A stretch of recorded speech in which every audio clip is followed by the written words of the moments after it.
Shabbat Shalom, Shabbat Shalom. I'm Moreh Rapha'Yah. We are going to go ahead and start. First of all, I want to thank you for subscribing to our channel.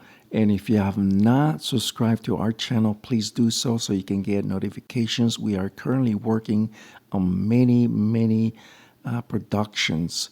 Right now, we are in the middle of a docu-series, which is the YHWH, which is a Torah calendar. And the next production, which is coming very soon, it will be titled The Lost 10 Tribes in the Americas, from north all the way down south. I don't think you want to miss that as well. It's coming very soon. In this parashat, Sheminy, is very intriguing how the Creator set this day, and it's called Sheminy. But the question is, why is it called Sheminy? Let's find out. Let me just make a switch here. Sheminy is basically the 8th, and let's find out what it is. It's Leviticus chapter 9, verse 1 is Parashat Sheminy, all the way to 11, verse 46. Yom Shemini, in the day of the 8th day, Moshe called Aaron and his sons and the elders of Israel. In the very beginning of this Torah portion, the word Shemini is basically the 8th day, which is actually yielding to the future, which is the Olam Abba, the everlasting life. And this 8th day is super intriguing to know. There is a lot of things codified in here. And not only because I'm saying it's because the Torah and the prophets are speaking of it. Now, let's talk about a little bit why is it called Shemini to begin with. Yahweh told Moshe to tell his brother and his sons to prepare, to rehearse for 7 days prior. This means that in the 12th month and the 24th day, they prepare all the way to the 8th day, which is Abib 1-1. In this very day, Yahweh expected these people to be prepared, to be all the way to every tittle and every inch and every detail what they have rehearsed with Moshe, and they were going to do it themselves. The problem nowadays is that when we see it over and over again, when we rehearse things in our lives, in our daily lives, we don't focus or we lose track of what we are aiming to, and that is a huge problem. We need to be focused on what we're doing nowadays. If we are not focused on what we're doing, we lose track of things, and that's where things go wrong. Now let's jump into what happens next. Leviticus 9:23, Moshe and Aaron then enter the Mishkan, tent of the meeting. When they went out, they blessed the people, and the presence of Yahweh appeared to all the people. This day, once again, happens to be very special. It wasn't just like any other day. And just like today, brothers and sisters, Abib 1-1 happens to be Rosh Chodesh, Rosh Hashanah. I know that you guys seen this before, which is half a year, what they call it Rosh Hashanah, right? But in reality, that's not Rosh Hashanah. That's not the beginning of the year. It's half a year. 7th month, the first day, it says very clear, the Torah, I'm not saying it, I'm just paraphrasing what the Torah speaks about, Yom Teruach, which is the 4th festival. In this 4th festival, Yahweh Sebaot says very clear that happens to be the 7th month in the first day. I'm not adding, I'm not taking out on what I'm saying. I'm just paraphrasing what the Torah speaks on Leviticus 23. We have to understand something very important, brothers and sisters. We do not listen to men. We do not listen to any rabbi, or we do not listen to any Moreh, or any priest, or any Vatican. We listen to what Yahweh Sebaot says on His word, on His Torah. and what Mashiach speaks of the Torah nowadays. The problem nowadays is that we tend to put so much trust in man. Jeremiah 17:5 says very clear, cursed to be a man to put his trust in man. Verse 7 says, but blessed is the man who puts his trust, and all his trust is in Yahweh Sebaot. So here, once again, brothers and sisters, we need to put our focus on Yahweh all the time. Now, when the people were blessed by Yahweh, Aharon, and when they went out to the people, they knew that this day was not just any other day. If you want to write it down, Exodus chapter 39 and also chapter 40 says very clear that in that day, the first day of the first month, Yahweh Sebaot asked those princes of every tribe to bring an offering. So it wasn't just Aharon, it wasn't just Moshe or the sons of Aharon, but it was basically every prince of the tribe, of the 12 tribes. The switch. 9:24, a fire came out from before Yahweh and consumed the burned offering and the fatty parts upon the Mizbeach or altar. And all the people saw it and cried out, and they fell on their faces. Now, just imagine for a moment how in the world they could possibly still alive when Yahweh Sebaot and his kabut, his steam, his splendor came out. It is something that we have to think for a moment how the Creator was before them and yet they were alive. It is crazy to imagine how they were able to sustain, and they were afraid, of course, when they saw this fire coming down from heaven. It is important to know that this day, Abib 1:1, the first day of the first month, the first day of the year, it is called today the enthronement of Yahweh Sebaot. And we can see it pretty much here. Shlomo followed the same pattern, the same format from Moshe. That's why if you understand how the Mishkan or the tent of the meeting was always facing to the east, Shlomo did the same thing. He followed the same pattern, and he built the temple, the Mikdash, facing to the east.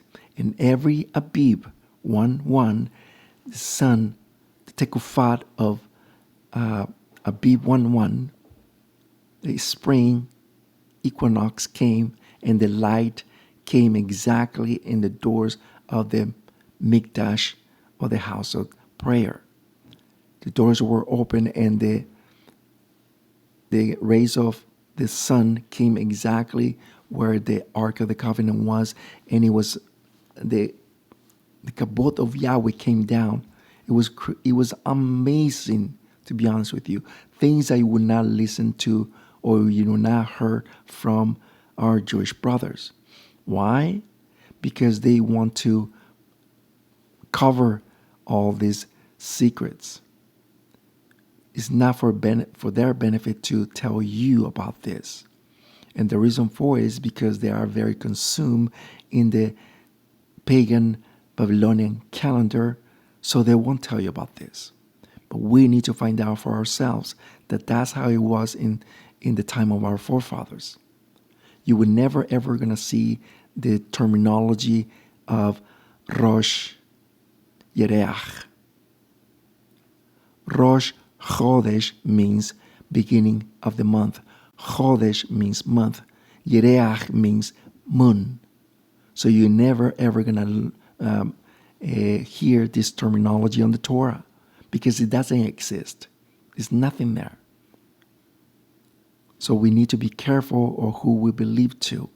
We need to do a lot of research. And that's why I ask you guys, all of you, to always take notes and do your own research. Let's continue.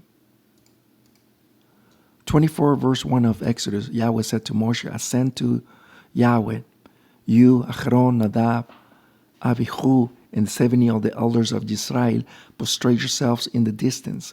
This happened when Yahweh was going to make a covenant to the people, and they needed Aharon, Nadab, Abihu, and the 70 elders because they were going to make a covenant, and in that covenant they needed to have a supper. Just read chapter 24, you will see what I'm talking about. All this is just something that I wanted to show you, that Nadab and Abihu were part of that group of priests, of officials. And these officials supposed to know better, but apparently they didn't. Apparently something happened. And this comes for us to understand that just because we have certain name, certain title, it doesn't mean that Yahweh have respect of that person. Yahweh Sebaot does not have any respect towards anybody. Everybody's equal. Of course, they have certain things, certain people, because of their deeds, but it's still Yahweh Sebaot can always replace that person.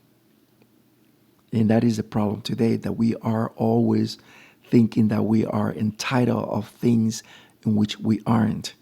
We need to be humble in the things of the Creator. If we are humble, as Mashiach said, we will be exalted. Moshe happens to be exalted because he was a very humble person. Now, this Nadab and Abihu die, and we're just going to see it next.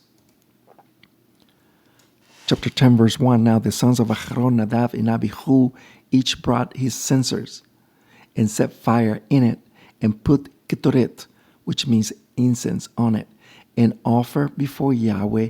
And the word for Hebrew is esh sarach, which means a strange fire, which he had not sent them. Now, let's stop here for a moment for the word esh, which means fire, sarach, which means strange. We have to understand two things that are very, very crucial. And that is that Yahweh always demands his fire, not somebody else's fire. Okay? And the reason for it is because his fire always has a lot to do with the Torah. He always wants us to go to the source of things, which is the Torah. He doesn't want for us to go some other places, some other path, some other cults, some other man mentality, but rather he wants us to always go to the old path, which is the Torah. And the scriptures speaks about that so much. So the strange fire means other doctrines, other things of man, things that Yahweh Sabaoth never ever commanded. And that is the problem today. Nadab and Abihu brought something that Yahweh never asked for it. Now, let's think for a moment. They have 7 days to prepare, to rehearse, to train by Moshe. Aharon was all there too, also training. So it leads us to believe that they're supposed to be prepared, and yet they did what they wanted. One thing we have to learn always is that whatever Yahweh tells us, we need to follow to the point and to the detail. The problem is that nowadays we always, in this day and age, we always thinking about love, love, love. But the kind of love that Yahweh demands from all of us as humans is the type of love of obedience. So we tend to mix things up. We tend to think, we treat our Creator, Yahweh Sebaoth, as another person. Because we, as humans, we deal with a lot of emotions. I love you. I love you so much. I love you. It has a lot to do with a lot of emotions. Yahweh Sebaoth doesn't work that way. He doesn't care how you feel. He wants from us our full attention, but most of all, He wants our obedience. Do you think I'm making it up? Mashiach Yahushua says very clear, if you love me, keep my commandments. See, it has a lot to do with obedience. If you go where his brother wrote about, First of John says very clear, in this we know that we love Yahweh, because we keep his commandments. You see, once again, it has a lot to do with obedience. So let's not mix things up, apples and pears, that the relationship between us and the Creator has a lot to do with obedience. But the relationship with us as humans has a lot to do with emotions. And that's two different things. Let's continue. Let's go into the Aramaic version of this verse. But the sons of Aharon, Nadab and Abihu, each took his censer, put fire in it, put fragrant incense on it, and offered before Yahweh a strange fire, taken from the pots of the hearth, which they have not been commanded. Do you see this here, brothers and sisters? Something that Yahweh have not commanded. Now there's a lot of comments that we can actually see here. One of them is that they did what they wanted. They did not follow the instructions. They did not follow what Yahweh had commanded to begin with. And also it has a lot to do with how they were present in the eyes of Yahweh. Were they prepared? Apparently not. They died. But another thing that has a lot to do with their death is drunkenness, wine, anything, the mixture of something that it will make you drunk. How do we know that? Because verse 9 and 10 says it.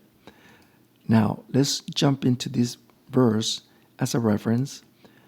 Numbers, or Bamidbar 26 verse 61. But Nadab and Abihu died when they offer Esh Sarah, which is a strange fire before Yahweh. See there is more reference about this verse, but we're just going to show you one.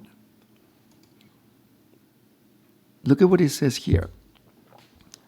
Because what they did, then fire from Yahweh Sevaot and an Esh fire came out of Yahweh and consumed them.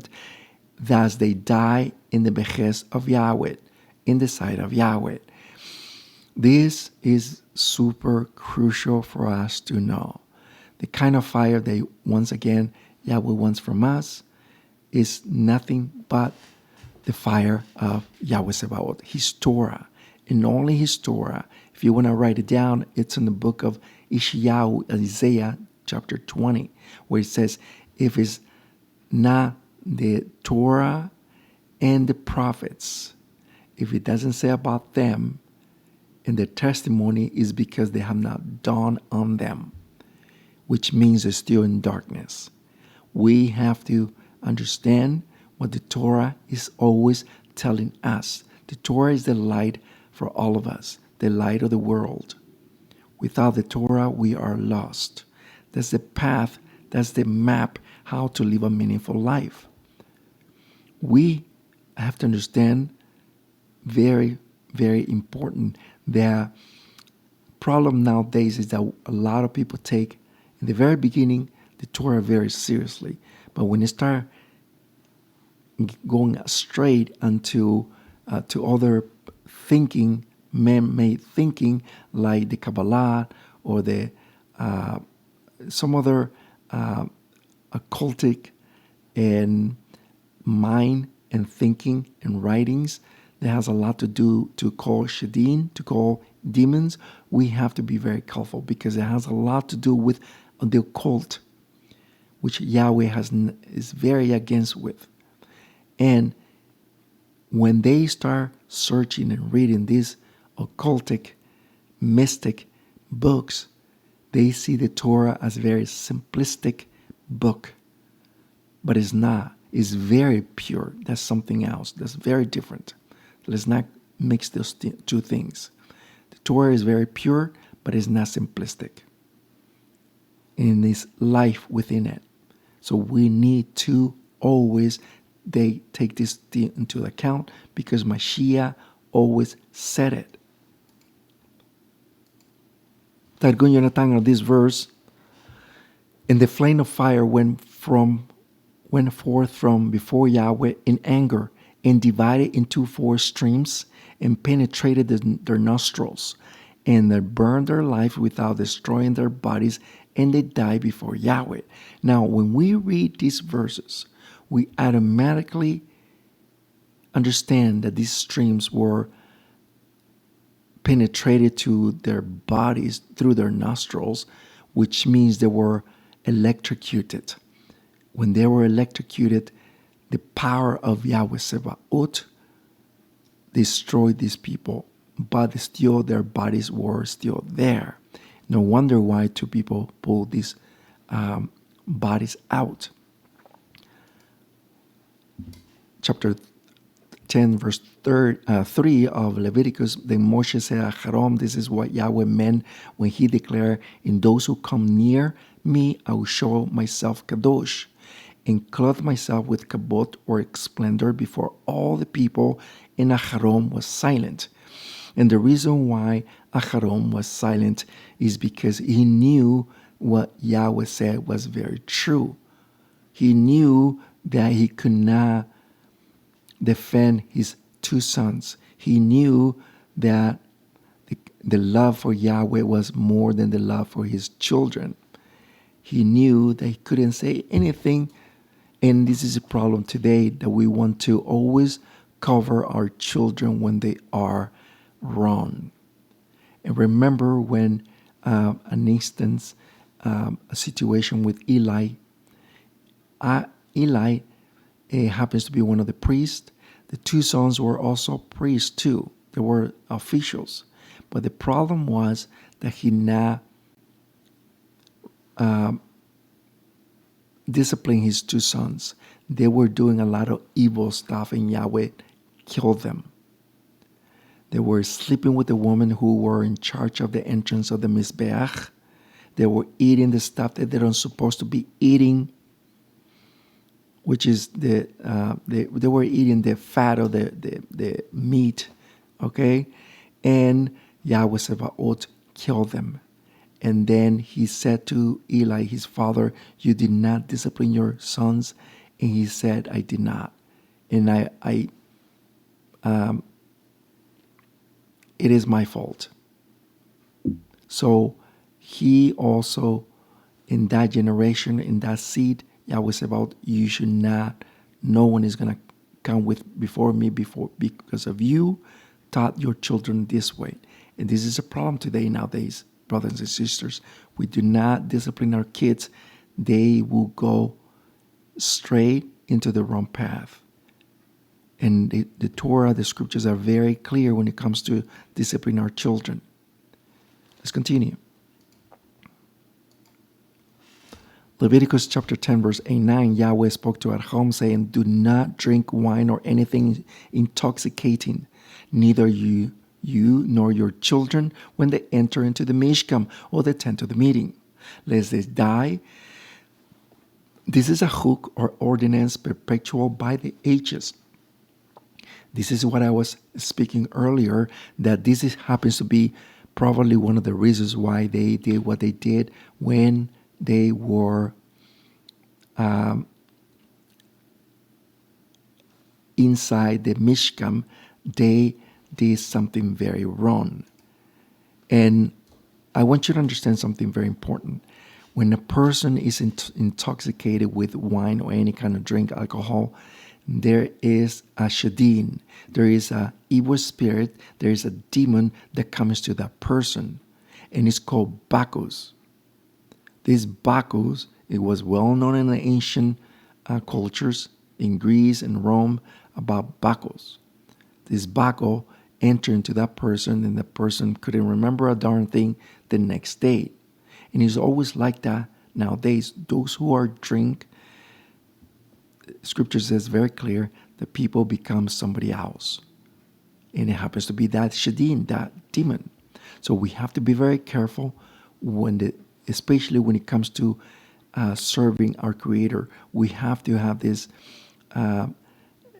notion that Yahweh Sabaoth is always before us. So therefore, we need to be very careful when it comes to drinking any kind of intoxicating drink, especially when it comes to the Creator.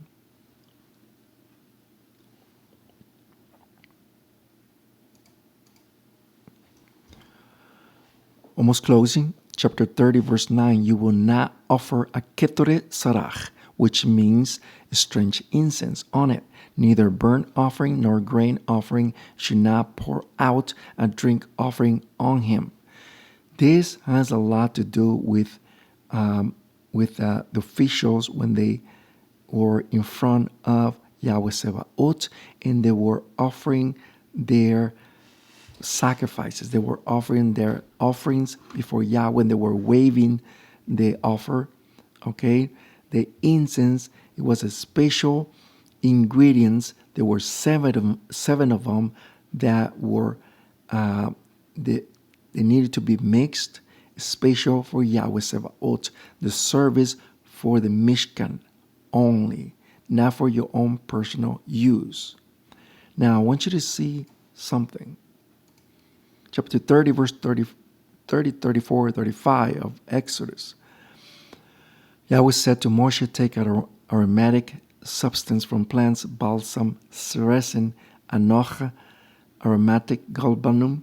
These spices with pure incense are all equal quantities, and make ketoret, which means the incense, mix and perfume as an expert perfumer would, sprinkle with salt, pure and kadosh. Now, all these ingredients, there were 7 of them, and they were special to the service of Yahweh Sebaot. You could not mix this for your own personal liking. You could not use it outside or make it outside on your own personal use at home.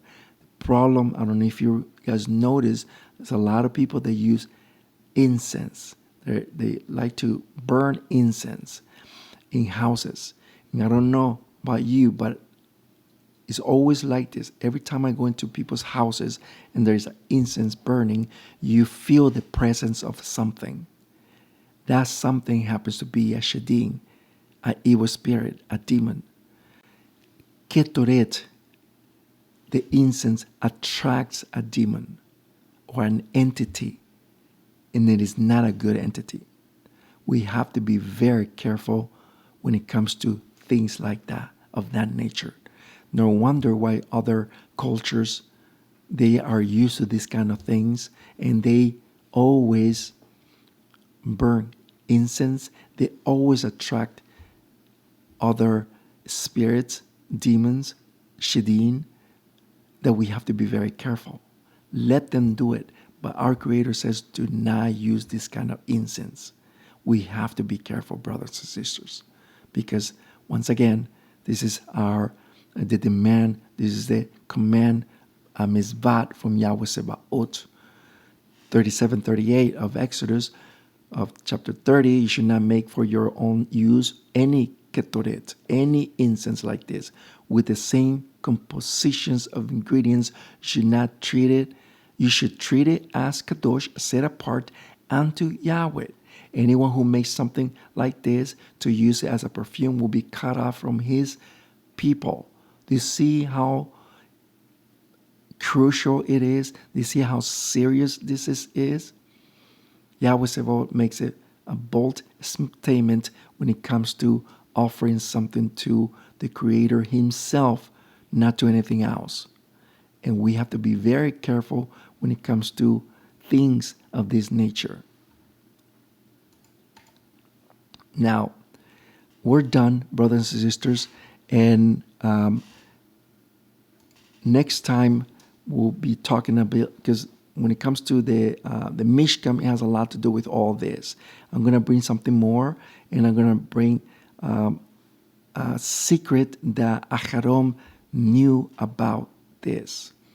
I knew about the censers, the incense, and also the censer where they burn it, and something happened, and we'll talk about that next time. I'm Moreh Rapha'Yah. We'll see you next time, and tonight we'll be posting the teaching for Yom Teruach, and happy Yom Teruach, because it's coming tonight, and we'll see you celebrating this festival that we always are very, very grateful and very happy to, that our Creator is giving us this festival for all of us, for Am Yisrael. I'll see you later. Shabbat Shalom. Begin.